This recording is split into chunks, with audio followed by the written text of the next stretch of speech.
पनीर वाला हेलोजन जला दीजिए। एगो कन्या कहा तारी अपना सैया से, ए सैया जी कि मंगला के मौके जातिया देव घर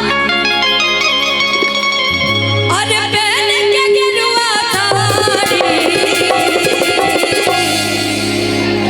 सजनवा हमरो के बलवा हमरो के सजनवा हमरो के धधाई पटना से को गाड़ी बलवा हमरो के धराई पटना से कौन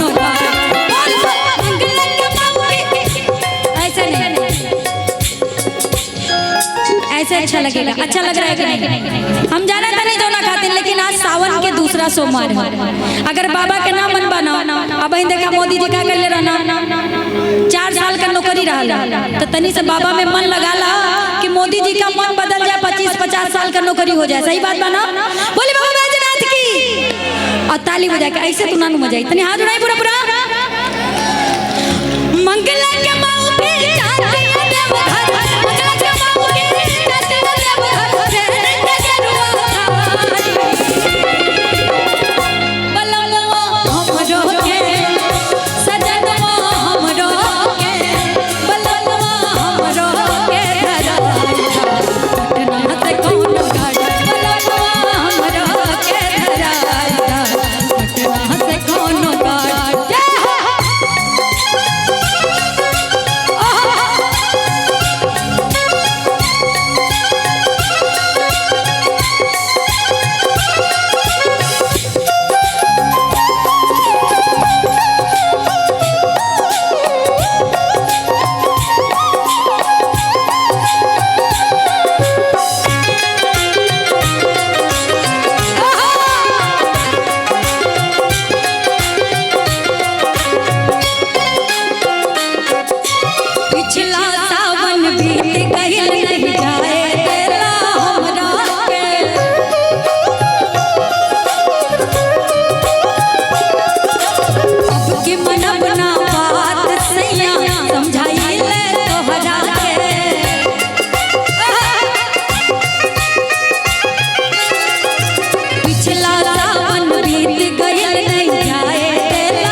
अच्छा लग रहा है? हाथ उठा के बताएंगे क्या बात है। बोले बाबा बैजनाथ की।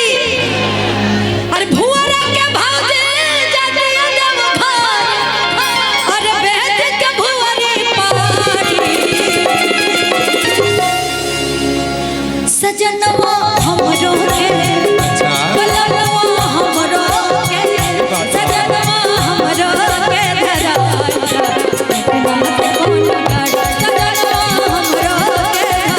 पटना से कौन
के हमारे बात। दीपक जी आपसे गुजारिश है कि ग्रीन में बहुत लोग घुस रहे हैं, आप वहाँ जाइए और सभी को बाहर निकालिए जो एक्स्ट्रा लोग हैं, कुछ लोग के छोड़ के। ठीक बा ओ नहीं समझला कि चनरा के चाचे जाते अदवघार, अरे छोड़ के खेती बारी,